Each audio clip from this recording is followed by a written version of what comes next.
Welcome to Rankings Reaction presented by Allstate. I'm Skubie Mageza.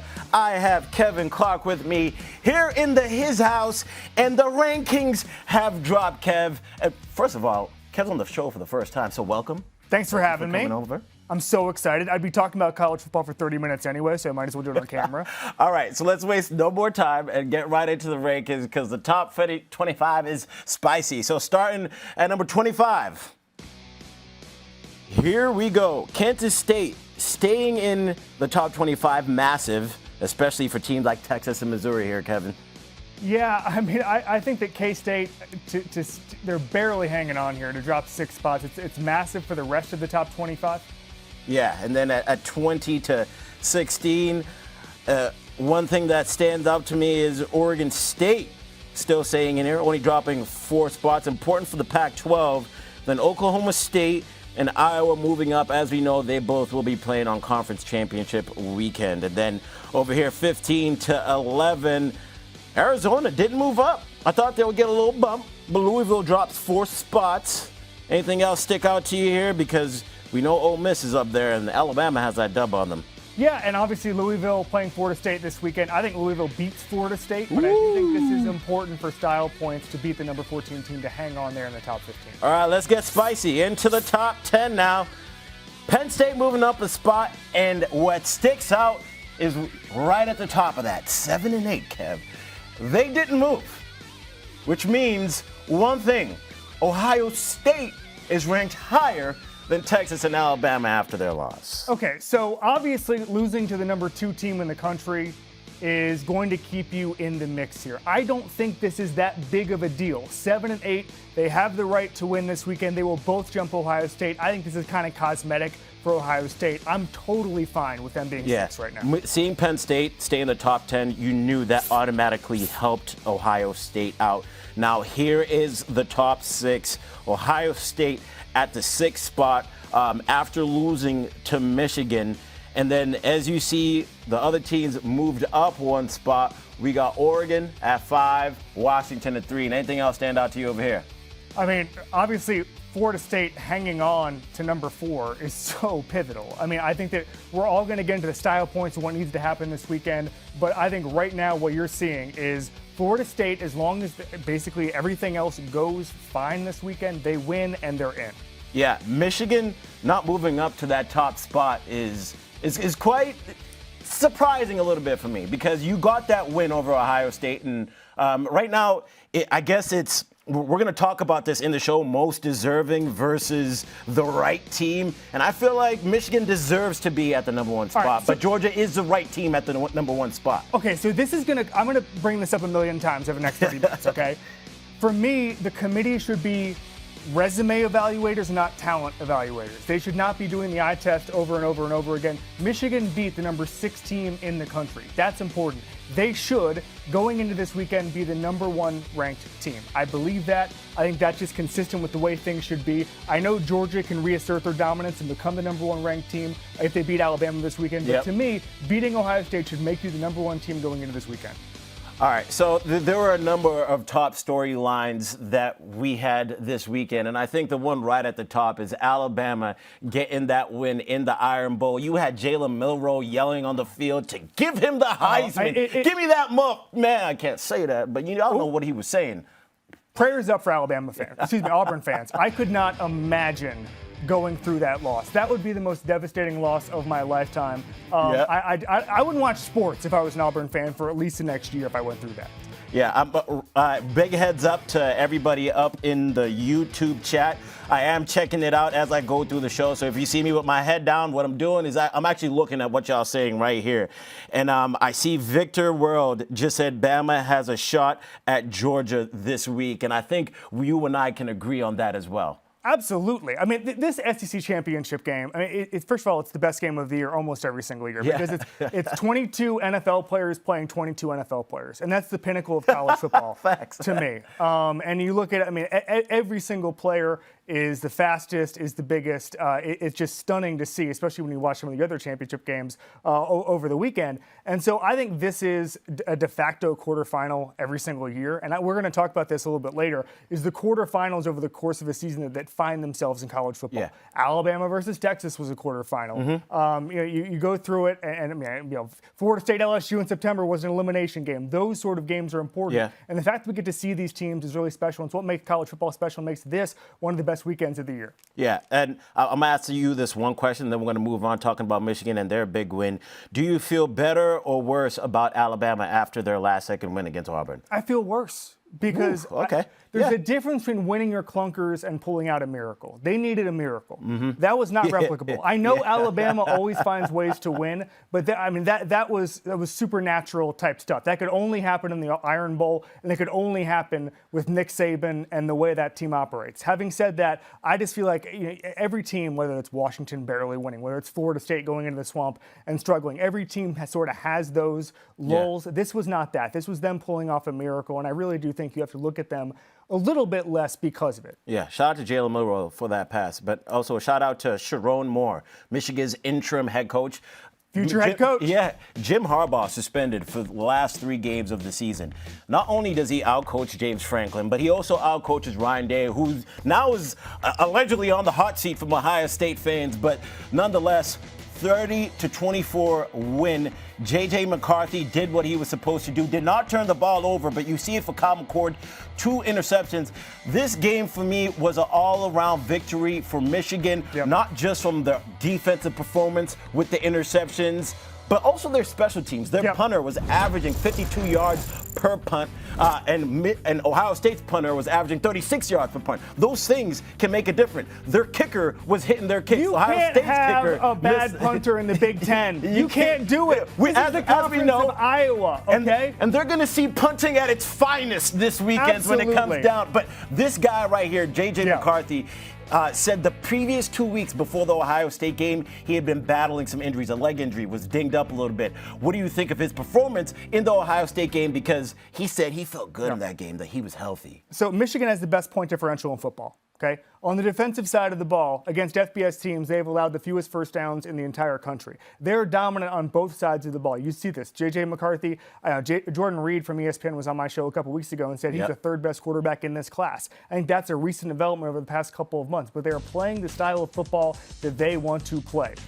This is a legitimate national title contender. I think, and we go through this every year, I think there's a massive difference between being able to make the playoff and being able to win the playoff. That means talent, that means coaching, that means, as we said, having NFL players all over the field. Michigan has that. For the first time, I really do feel like not only are they a national title contender, but I expect them to be neck and neck with Georgia when they do eventually play in the national championship game, which, spoiler alert, they will. Yeah, it is such a great year for the CFP. And once again, everybody in the YouTube chat, I am checking out what you're saying. And Don Patterson said, just do 6 playoff teams this year. Because, yes, I feel you, Don. We can't even pick them. Don's right. So wait, I will say this. 6 is the perfect amount. 6 is the perfect amount. We will get into that. 2 buys, and then the 4 teams. Don, you're on to something, buddy. All right. You are watching Rankings Reaction presented by Allstate. And we are now joined by ESPN's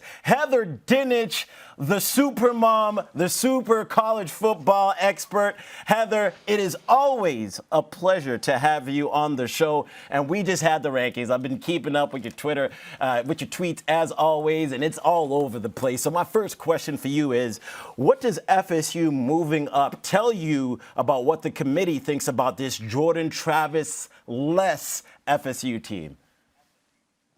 Florida State should be a lock. They are 1 win away from finishing as a top 4 team. And even if Tate Rodemaker has a pedestrian performance, it feels like, because they are number 4 now, after falling behind, 12-0 to an unranked Florida team, they found a way to win, but they also validated what the selection committee has seen from this team leading up to this point, which is they're more than just their quarterback. They're Jared Verse, they're Keon Coleman, their running game. They have so many other players on the field that help continue to find a way to win. And if they can do that against Louisville, It will be their third CFP top 25 win, including LSU and Clemson, which were both ranked today as well. So I would be shocked if undefeated Florida State won the ACC and somehow was excluded. Yeah, what's crazy is that Boo said Florida State is a completely different team. And I thought that was really interesting because I was like, But to your point,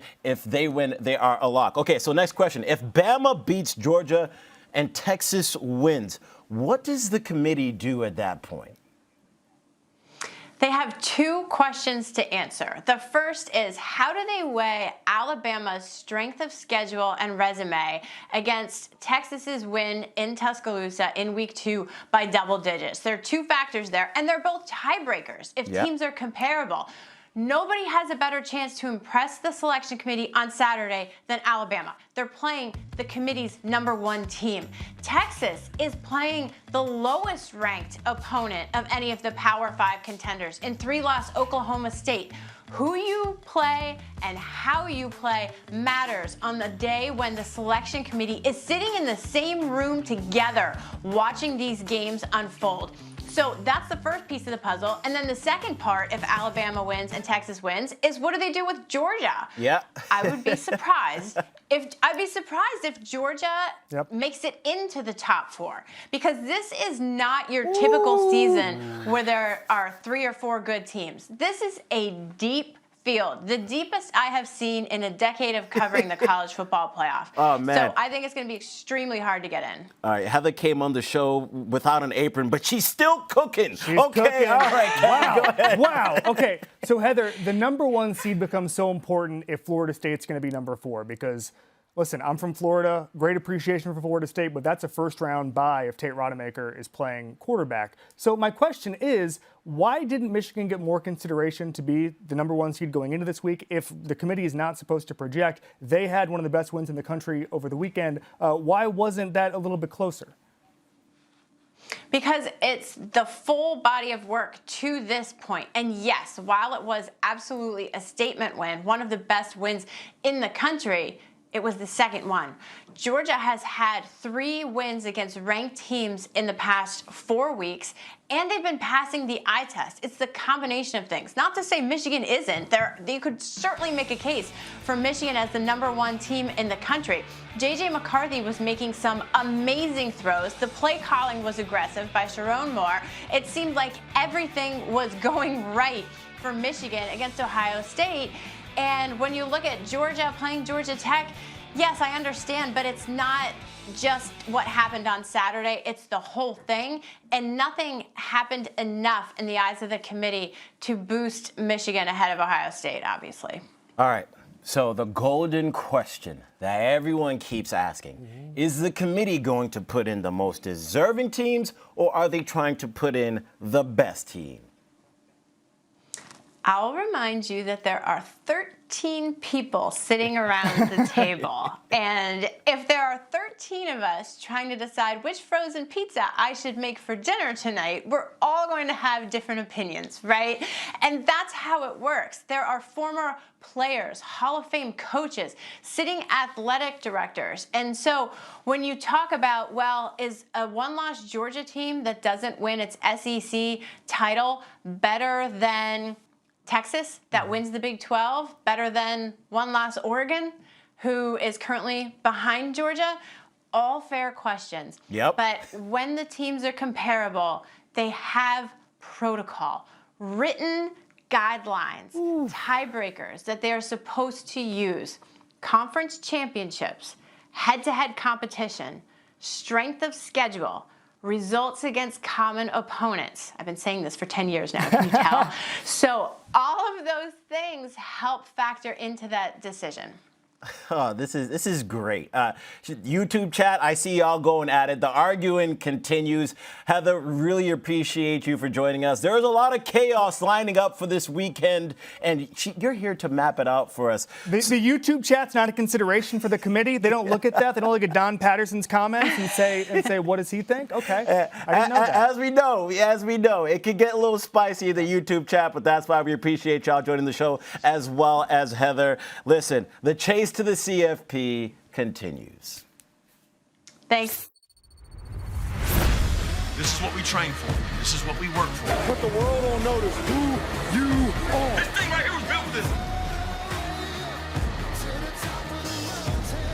Today, we talk with our past. You talk with your heart. Ohio State is vanquished. The Wolverines will win this one. Where else would I rather be? Touchdown! How about it? Makes a man miss.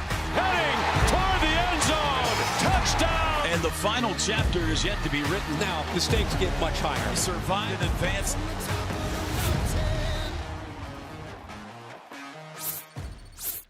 All right, so we just had that conversation. Is it the most deserving or is it the best team? And I just saw in the chat how someone said, where is it?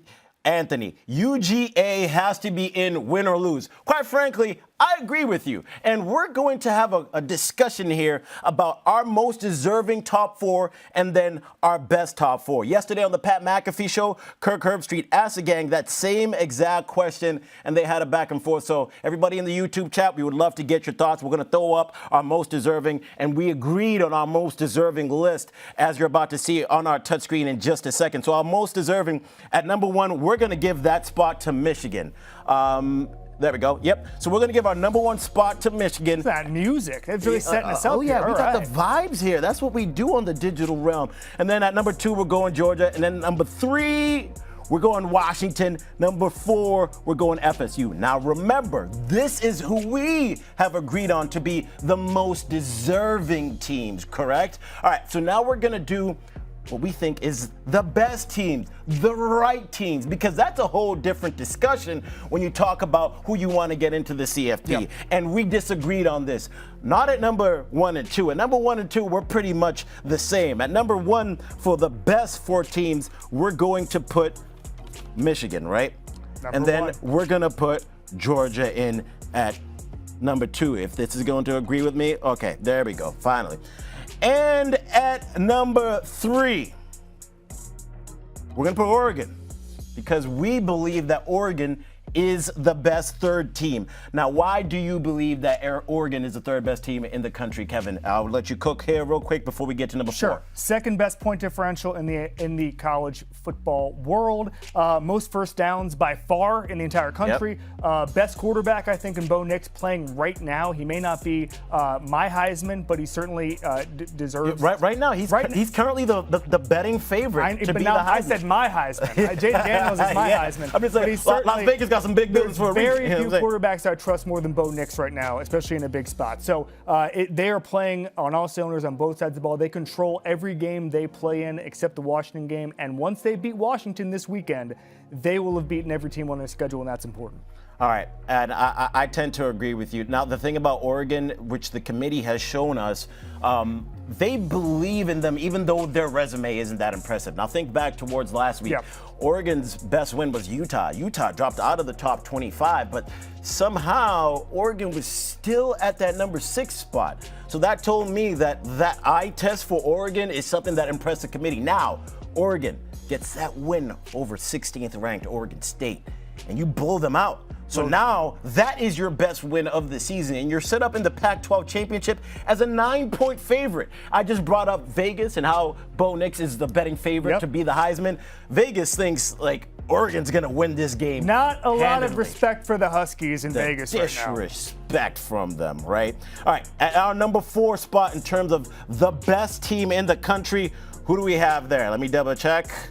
We got Bama. Well, you have Bama. Excuse me, chat. I have Bama, and I'm going to put Bama over here. And wow. then I don't even get a graphic here. I'm a cook real quick. And then I'm about the disrespect for Washington. What about me? I don't get a graphic. Wait, I'm gonna cook real quick as to why I think Bama should be at the number 4 spot. I don't care what y'all say, YouTube chat. Hook 'em horns. I know TJ, you think the horns should be at that 4th spot, but I'm gonna say Bama because they have improved every single game this season. This has been Nick Saban's best coaching job. Are you going to be betting against a Nick Saban who always knows how to get his team prepared? Now, not only that, Jalen Milroe is one of the best deep ball throwers in the entire country, and he has gotten better throughout this season more than we have seen a player do in the past. Sure. His improvement from that first game to the second game, and from getting benched to now becoming a person who people are considering to put in the Heisman conversation. Not saying he's a Heisman winner, but just in the conversation. I think how he has learned how to use his legs. One of his offensive linemen said it's very similar to Bryce Young when he was there. The improvisation that he has and the ability to use his legs in the run game. Tommy Reese has also stepped up his game. Nick Saban stepped up his game. The Alabama defense is still elite to the level that we have seen it in the past. And I think they have gotten better and proved that they can score with anybody and they can defend with anybody. Now, that is my case as to why Alabama should be at number 4. I wanted to let you cook. And now I'm coming in. Leave the kitchen. They needed a miracle to beat a pretty bad Auburn team 2 days ago. Miracles happen at the Iron Bowl. It's a place of miracles like Disney. All right, so here's my argument. It's not much better because this team so you just got lost. At number 4, you got Washington, right? No, I have Ohio State. Ohio State at number 4. Okay. I just think about Vegas. Ohio State would be a favorite on Washington, certainly. Okay. On Florida State, certainly. They would boat race those teams. I just think that they're the most talented of those sort of best of the rest teams that we're not talking about here. You got somebody in here that agrees with you. Benjamin says OSU should be at number 3. Thank you, Benjamin. Well, number 4. But I just think that they had one of the best losses in the country this year, which is they lost to a team I think should be number 1 on the road by 1 score. That's fine. There's no shame in that. If we're doing the rankings and saying, okay, Georgia and Michigan are the 2 best teams in the country, then losing to those teams shouldn't ding you that much. This is not, I think the most deserving teams, the most deserving 4 should be the 4 teams in the playoff. I'm fine with that. But if we're talking about best 4, if we're talking about just where Vegas would put that, if we lined up on a neutral field, Ohio State is the 4th most talented team in the country. The beautiful thing about this is I don't think there's much of a wrong answer for that 4th spot. This conference championship weekend is going to be one of the most watched ones we've had in time, because every single team is not just going to be judged on if you win. It's going to be about how you win and how you come out of that. Do you still have all your key players? It is going to be a lot of fun to watch. Now, even if you take care of business, you might still need some help, like Ohio, like Texas, like Bama. So the only thing that you have at the end of the day is a little bit of hope on your way to the CFP. Who knows what they're capable of? I have them right now as a top team in the country. This is a matchup for the ages. Their team has been built for this exact moment. Hope. What's my definition of success? Did he get it? Yeah, touchdown! Creating something no one else This is a legit team if they could win the national championship. being brave enough to dream big. Great when you told you just quit. Living more when you got nothing left. So they can take the fears in their life and turn them into motivation. It's believing in yourself when no one else does. It's amazing.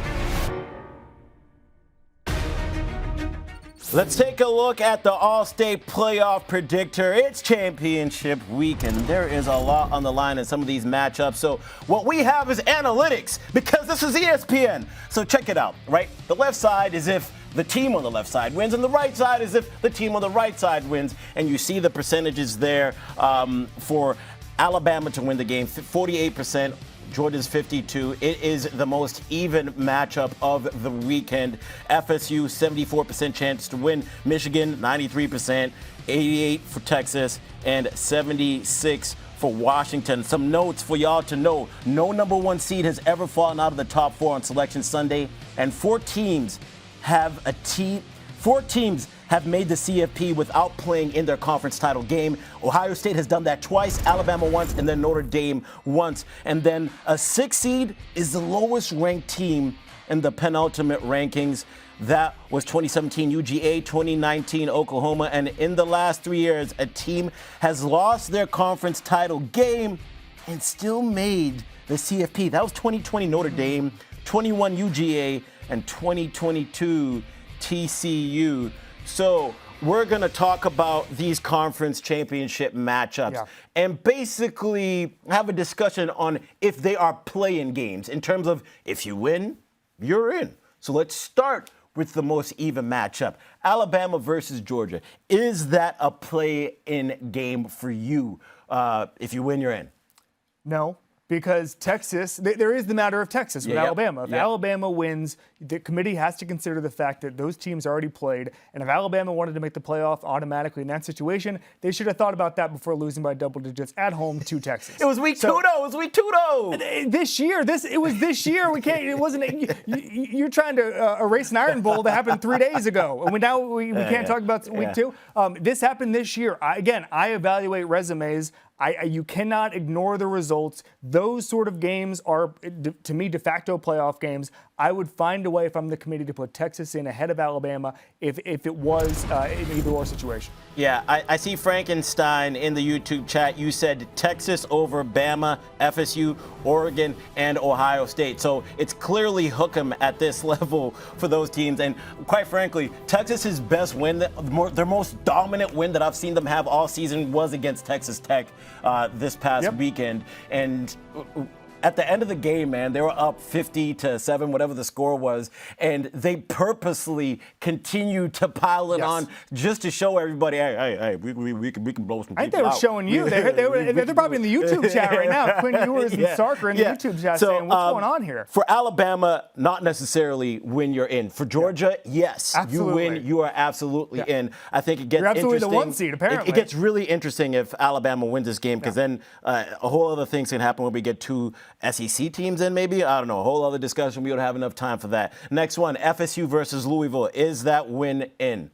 For Florida State, absolutely, and it should be. I think there's going to be debates this weekend and going into this game about who can possibly jump them. I just think you have to respect an undefeated Power 5 champion. Yeah. Once you start saying, okay, they're not the same team, they shouldn't get in, we should have Oregon in front of them, or 2 SEC teams, something like that, I just think it becomes a slippery slope. You have to put in the undefeated Power 5 team. Win and in for me, maybe not the committee, they'll talk about it, but I think at the end of the day, they're in. Agreed. I believe that you still need some style points. It's not just when you're in. You may need some style points. Boo Kerrigan They needed one style point. They need to win by 1. He did say that's my style point. That they are a different team with Tate Rodemaker under center. Okay, Iowa versus Michigan. When you're in for Michigan, I think we can agree on that. Absolutely. And just keep it moving. And then Oklahoma State versus Texas. When you're in for Texas. They're going to need some help here. Okay. But I would put them ahead of Alabama.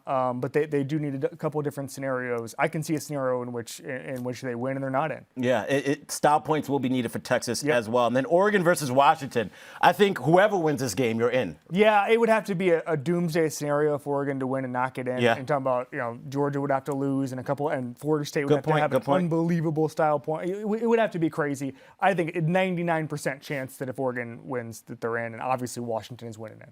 All right. Good cooking, good math, good explanation by our expert here, Kevin. All right, fans, be sure to check out ESPN.com/Allstate Playoff Predictor to check out your team's chances at making the CFP. Now, it is V Week, and today is Giving Tuesday, a global day of giving. And it's also the start of ESPN's V Week when we continue Jimmy Valvano's fight against cancer. You can make a difference today by supporting cancer research, which is needed now more than ever. If you're able, give now at v.org/donate. 100% of your donation goes to cancer research. All right, so we're going into this championship weekend with a lot of heat. All right. Who do you see coming out in that Alabama versus Georgia game? Because we haven't talked about our picks. Let's just make quick picks real quick. Georgia, best team in the country. Yeah. I mean, I've always said this, but Kirby Smart recruits a high school all-star team and then implants that dog in them every single Hold time. on. Someone just said, I told you I'm looking at the YouTube chat. He said, FSU, give me FSU to win it all, baby. If you feel that confident, put your money where your mouth is on ESPN Bet. Was that comment from, was the last name Rodemaker there? Mr. and Mrs. Rodemaker logging into YouTube. I see you. I see you, Rodemaker family. Yeah, we are definitely in for a great weekend of college football. For everybody that's watching, we have a slate of college football digital shows on ESPN this weekend with the countdown to college game day early in the morning all the way to the college football show and the wrap-up. And then this Sunday is Selection Sunday, and we will be back here, so tune in with us then. So thanks for watching Rankings Reactions presented by Allstate. Kevin, thank you for joining the show, brother. This was fun. Man. And shout out to everybody that's in the YouTube chat for joining the show. Hope you had as much fun as we did. Let's have some even more chaos this weekend. Let's go. Peace. Show.